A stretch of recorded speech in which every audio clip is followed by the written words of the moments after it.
Hi, I'm Dubba. I'm the Director of Music Tech Fest, and this is the MTF podcast. So let's talk about podcasting. Today's guest is the keeper of the podcasts, the podcast archivist. From the showcase stage at MTF Stockholm in September, this is a chat that I had with Jeremy Morris from the University of Wisconsin-Madison, where he studies and curates an archive of podcasts. Now, this is something that's of particular interest to me, not just because I host this podcast, but because, well, have a listen. You'll get the picture. Jeremy Morris at MTF Stockholm. Hope you enjoy.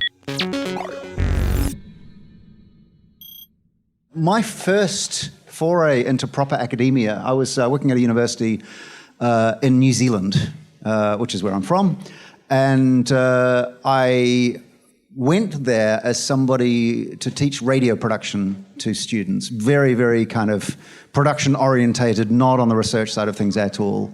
But I got interested in the research side of things. And so I started researching about radio online or digital radio. I did an MA while I was working as a lecturer at the university in sort of how digital radio works and those sorts of things. And I kind of took it a little bit further. And the first international research symposium, it was my second research symposium, my first international one. I went to the University of Madison, Wisconsin, where there was a radio conference, or the radio conference. And I was on a panel with one of the organizers. There was Michelle Hilms, was one of the organizers, who I'm sure you'll know very well, and Tim Wall, who was the editor of the Radio Journal at the time. And Tim and Michelle had organized this conference together. And of course, when you go to an academic conference, if you've ever been to one, basically people come and read their paper to you for 20 minutes, and then somebody else reads their paper to you for 20 minutes, and then a third person does the same thing. That's called a panel. And then there are questions from people who stand up and say, well, mine's not so much a question, more a presentation of more or less the same duration. That's how academic conferences work, and that's why we don't do them at Music Tech Fest. But so I was on a panel with Tim Wall, the organizer of the festival, of the conference, and another couple of people who'd done some research. And it was all on internet radio. Tim started with the political economy of internet radio, and I had to follow it with a paper called There's No Such Thing as Internet Radio. And that led me to an interesting argument over pizza and beer, and ultimately a job in Britain working with Tim Wall as a researcher. And we still argue to this day about the same exact thing and still enjoy that conversation. But along that, and my arrival in Birmingham working on this was, at the time, it was 2004, going into 2005, and it was the birth of podcasting. And to study podcasting, what we thought we would do is record a podcast and put it out on the internet. And the easiest way to record a podcast, the other researcher I was doing it with, we lived in the same neighborhood, which was a bus ride away from the university. We got on the bus, we talked crap anyway. We thought, let's just record that, stick it on the internet, and call it a podcast. And so we came up with this thing, which for various reasons I won't go into, was called Dubba and Spoon's Take the Bus. And what resulted from that was we were listed, it was actually supposed to be a top 10 Guardian podcasts of 2005. They could only find 9, but which just shows you how early it was in the process of podcasting. But we were in there, and we were on television, riding the bus, doing the podcast. And also we had somebody fly from Canada to Birmingham to sit on a double-decker bus with us and be on the show. You had guests. We had guests. That's innovative, like an international guests. International guests on two guys talking crap on a bus. But of course, that was 13 years ago now, and I didn't have copies of those things. And it turns out that James, the Spoons of Dubba and Spoons Take the Bus, kept them. And then I found out what you were doing. Yeah. So what Jeremy does, Jeremy is a podcast archivist, and I didn't know such things existed. But you are at university. I don't know if they officially do. I just call it that so that my institution recognizes something that I'm doing. That is an official designation then. But Jeremy is coincidentally at this University of Madison, Wisconsin, and at the same place where my journey into podcasting started. And you collect all of the podcasts. Trying, yeah. Why? Well, so similar sort of story. You know, I got into podcasting early-ish on. I was interested in music technologies through most of the late 90s and early 2000s, and a lot of those same technologies were the ones that all of a sudden you could repurpose and create a podcast with. So I had been listening to podcasts in 2005. I didn't come across your, if I had known there was a Canadian on the bus with you, maybe I would have tuned in, No, but I listened to a bunch of those early podcasts. I created a podcast in Montreal for a while when I was doing my PhD work. And it was, again, the same sort of thing. It was just for fun. It was a neat way to kind of figure out the music scene there. It was a podcast about who was performing in Montreal at the time, and there was a lot of great music. This is like just after Arcade Fire gets big, just after Wolf Parade. So it was a way to sort of be embedded in the scene and take part in that. So just had a long interest in podcasting, and then eventually started writing about it academically. But I would say the interest comes from a kind of hobby place before an academic interest. Flash forward to 2012, 2013, when I get my job at the University of Wisconsin-Madison, and I want to start thinking about like how podcasting has changed since then, right? There are still instances of people like, oh, I'm going to get on a bus and talk, but now you have, these incredibly highly produced shows like Radiolab, Serial, these things that are, so I kind of wanted to track this history of podcasting, and I realized if you wanted to go back and listen to your show, a lot of people don't have copies of their own shows. But if you wanted to go back and find out other shows that were going on at the time, it's just not possible. There weren't any databases. The best database you probably have is iTunes, which is a kind of proprietary database that's not really made for researchers or not really made for anything more than discovering, what's a really popular podcast to listen to. So I sort of just started as like a personal collection, really, just trying to collect as many podcasts as I could, because I was worried that this was going to be a kind of format that was going to undergo a lot of changes after it got popular. I thought it was going to get behind paywalls. I thought it was going to be harder to access. And I said, what if we lost like all the great material that's being produced in podcasts right now, all the amazing perspectives that are being expressed?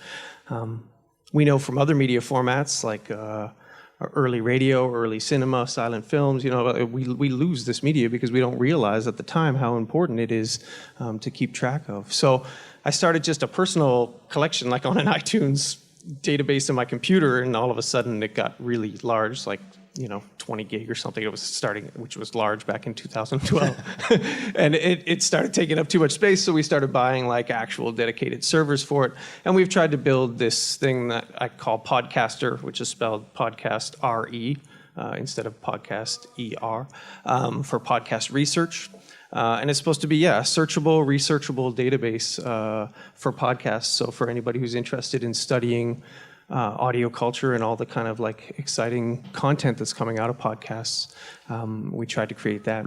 If you do go to that website, by the way, it's majorly in beta right now. We've been working on it for the last year, and the site we have up now is basically a year old. So give us like another few months and it'll be a little bit more usable than it is now. But it really came out of this desire to like, I don't know, just a real passion for the kinds of things that were being produced in podcasting and wanting other people to be able to use that and find that content, study and research that content, and explore this format a bit more. Sure. You said audio culture in the singular, which I found really interesting. Yeah. Like there is an audio culture. Is that how you think of it? Is there a commonality? No, I would say I waffle between audio cultures. Sometimes I'll be like booming sonic cultures or booming audio cultures. Sometimes I'll say booming audio culture.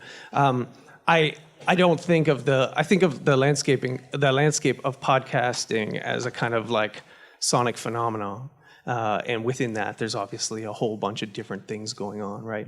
The Dubber and Spoons format is not the same format as the serial format, right? And the people who are producing those things are going to be different. And there's a whole bunch of, again, different like perspectives, content, ideas, formats coming out. And levels of competence and so on. Yeah. Yeah, levels of competence. No, but I mean, that's the fun. And I think that's partly what I'm worried about, right? It's like, as this medium becomes more professionalized, are we going to lose some of this amateur stuff, right? Are you going to not be able to put out a podcast where you can just chat with your friend about a topic that's of importance to you? Because the expectation of podcasts is that it sounds like Serial, is that it sounds like this highly edited, everything has to be narrated just perfectly right? Ideally for me, this is a this is a format that allows for a whole bunch of sonic expression. And so I wouldn't want just because, like certain things have become popular and described as like the most popular formats, I wouldn't want that to take over, So that we can tell the difference, what's a podcast? Yeah, well. I mean, and more importantly, what isn't a podcast? Yeah, so this is probably like the debate you were having about the internet radio, right? Like it could go on and on about what counts and what doesn't count.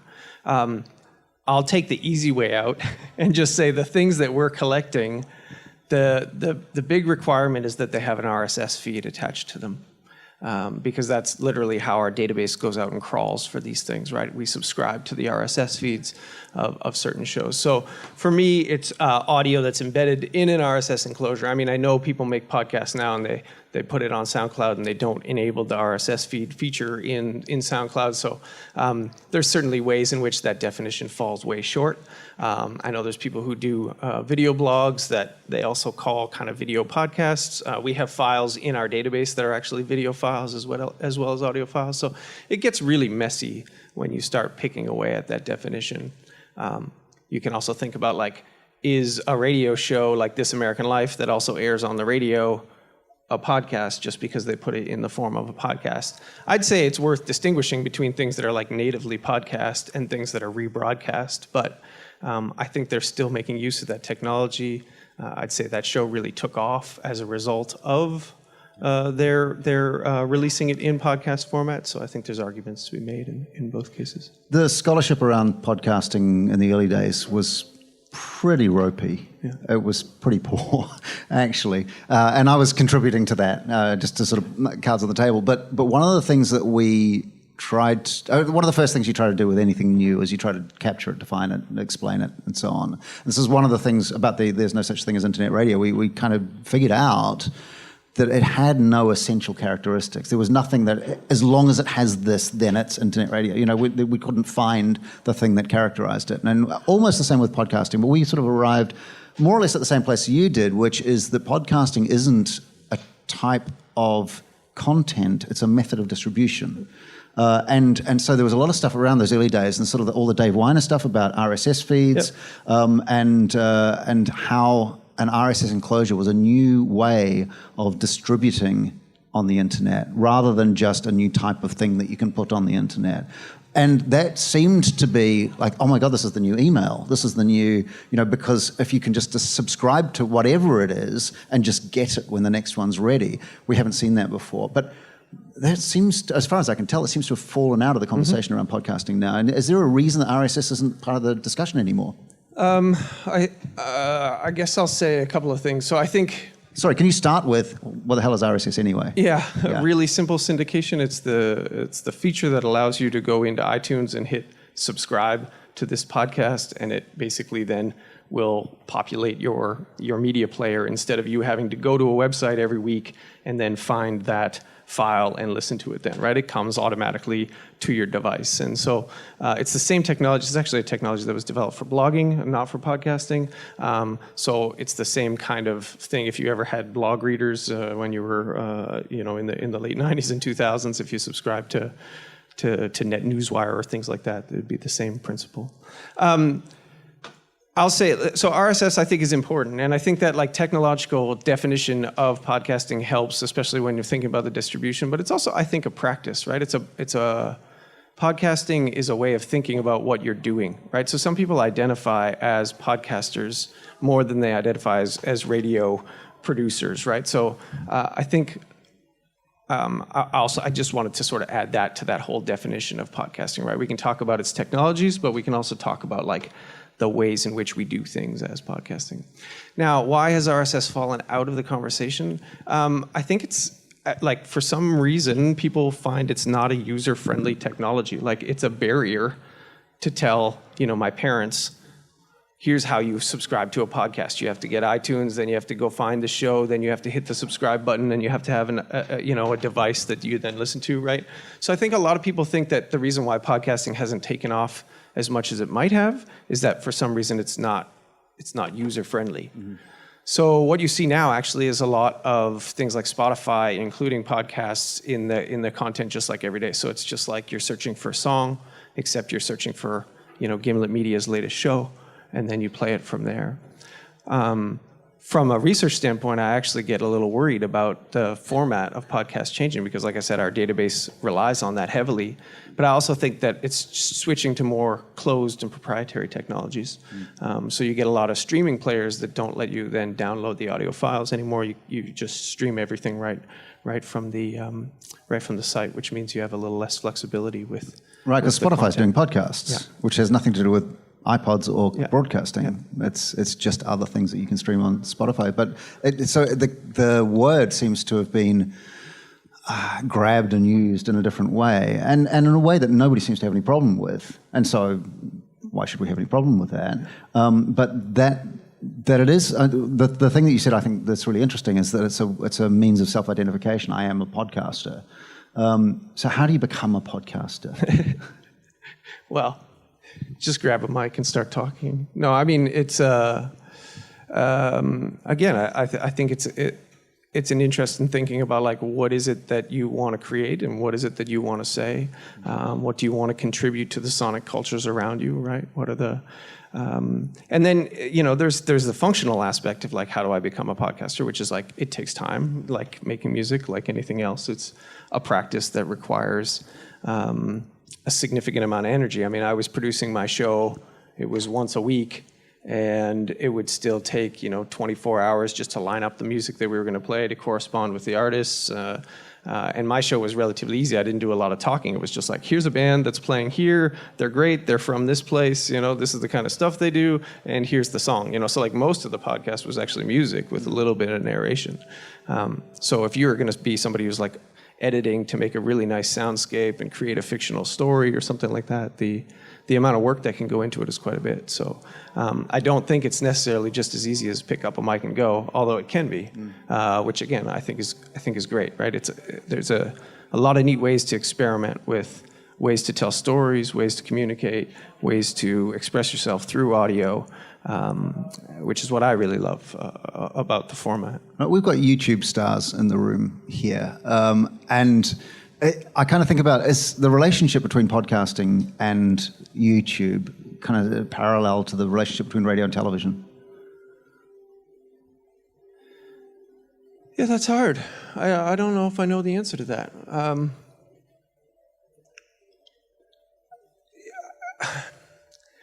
I think they're born of the same sort of technology and the same sort of mode, right? And you're going to be using different tools to be expressing yourself through YouTube than you are through podcasting. But again, I think in terms of like content and end product, right? Like, I think there's people experimenting as much with visual techniques as there are people experimenting with kind of audio techniques in podcasting. And people are probably experimenting with audio techniques in YouTube as well, not just video, obviously. But again, I think it's a different sort of mode of storytelling when you're mostly removing the visuals or relying on the visuals that you can create in somebody's head, as opposed to the thing that's being filmed and being created. Yeah, that's what people always used to say about radio as well. It's your most visual medium, which is clearly nonsense, but it's useful to think about that when you're making it. But so we hear now that podcasting is in a golden age. Would you go along with that? I think podcasting has had, and if you look at the press accounts of podcasting over the last 15 years, there's been multiple golden ages. So when you got listed in The Guardian, it was because podcasting was in this golden age, right? It was going to be the end of radio. It was this brand new technology that was going to disrupt the entire radio business. And there was all this interesting and content that would never be out there before. And that's why a lot of that scholarship in the early days was like, go, rah, rah, podcasting, right? Yep. And so there was a lot of excitement about it. And then, it just sort of steadily gained steam. It wasn't anything that was incredibly disruptive. I think it's grown in terms of listenership, at least in the US. It adds another 2% of the population who've listened to podcasts in the last month, like every year. So it's a fairly stable growth.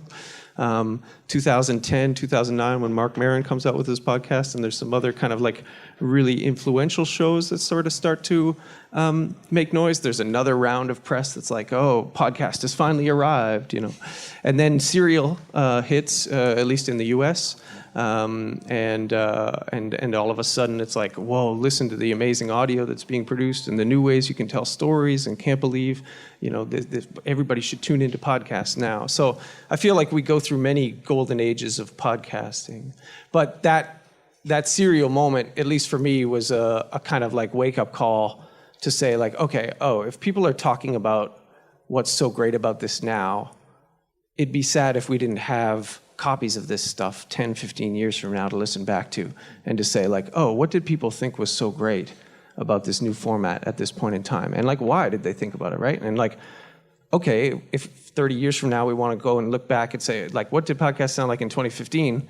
Well, that's a lot different than what it sounded like, you know, when Dubber and Spoons were on the bus. Sorry, I just keep using that example. Yeah, I'm just going to keep... I'm fine with it. Yeah, I really am. Okay, other than Dubber and Spoons take the bus, clearly, if somebody was to dive into your archive and you say, whatever you do, check this one out, what would you recommend? I always get asked for this, and it's hard. So we have about, right now, about 600,000 audio files in the database, so, and it's growing at like a terabyte or two per week now, so it's getting to be very large, and hopefully you can find a lot of things that you like in there. Yeah, but who's your favorite child? I happen to really like a show called How to Be a Girl, which is a show about a woman raising her transgender child, and the challenges she faces as a mother, and the challenges her child faces when she's going to new schools and things like that. But she's, I think, comes from radio production world, so the soundscape of the thing is like almost like home footage of her and her kid talking or playing games, you know, like just background incidental noise of the kid, and she's sort of narrating over top of it. It's a really, it's beautiful, it's funny, it's heart-wrenching, it's like all these things that I really love, and it's not something I'm sure I would have found in any other way. So, yeah, I guess that would be where I'd say you should go. But I mean, there's so much good stuff out there, so. Go explore. Yeah, and if you are a podcaster, or you know a network of podcasters and people who want to have their stuff preserved in a way that's better than like, maybe I'll check with my co-host and see if he saved any of the files, send me an email, or I think even on Podcaster, at some point we're going to have submit a link, so you can just submit the feed for your podcast, and we'll be able to preserve that. We back it up onto tape, which will hopefully be saved with our library at the University of Wisconsin-Madison as well. So. Fantastic. Jeremy Morris, thank you so much. Thanks for having me. I'm sorry if it's out of left field for a music festival. That's perfect. Thank you. Audio cultures. Thank you. That's podcast archivist Jeremy Morris, and that's the MTF podcast for another week, wrapped, labelled, and permanently filed in the archives for future music, tech, and innovation cultural archaeologists to go and dig out. If that's you, say hello to the people of the future from us. Hope we helped to make it a little bit better along the way, because that is the main reason that we do what we do. If you're living in the present day, feel free to go back and dig through past episodes, but also remember to subscribe, like, rate, review, star, or just say nice things to your friends about it.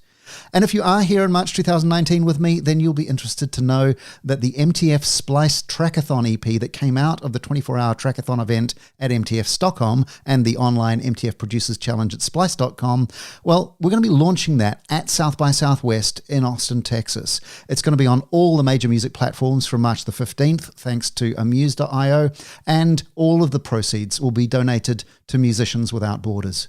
You can dig back to episode 12 of the MTF podcast to learn lots more about the Trackathon. I'm going to be at South by Southwest with my podcasting setup. MTF's founder, Michaela Magus, is going to be speaking at the Scandinavian Pavilion, all about gender equality, innovation, and leadership.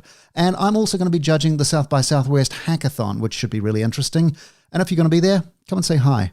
From there, we're heading off to Frankfurt. Music Messe is the biggest music trade fair in Europe, and they've invited MTF to run labs and the Trackathon as a part of that. If you want to be part of that yourself, there's lots of information about how you can get involved right on the front page of musictechfest.net. Go and have a look. It's going to be really, really exciting. It'll be great to see you there. In the meantime, have a fantastic week, and I'll catch you soon. Cheers.